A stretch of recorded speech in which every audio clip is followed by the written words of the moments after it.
طبعا مش كل الناس هتجتمع على صاحب الترند يعني ان هو جيد، لكن بيبقى الاغلب كده يعني. لكن مع الاسف الترند الخاص بالكابتن حسام غير جيد النهارده.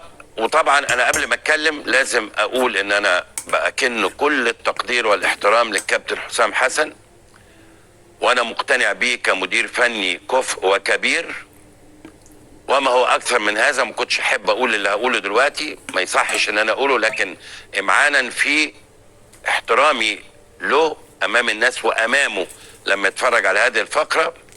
كابتن حسام كان قاعد تقريبا 9 شهور يعني لم يتلقى عرض لتدريب احد الانديه المصريه، ولعلاقتي الوطيده بالدكتور وليد داعبس، وهو طبعا رئيس مجلس اداره نادي مودرن فيوتشر، وثقته الكامله فيا، انا تحدثت معاه ان هو يتحدث مع الكابتن حسام حسن ليتولى الاداره الفنيه لنادي فيوتشر.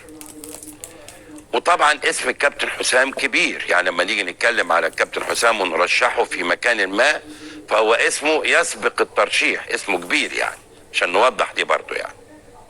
وبالفعل قال لي طيب قول له هكلمه بعد شويه. كلمت الكابتن حسام حسن وقلت له ان شاء الله بالخير وكذا وكذا، والدكتور وليد هيكلمك بعد شويه على الرقم ده وبتاع كده يعني. وقد وتم تعيينه بالفعل ومضى عقد. وارجع واقول اسمه هو اللي وداه، مش ان انا رشاه يعني. انا بس بحكي القصه يعني عشان يبقى مفهوم ان انا مقتنع جدا بيه.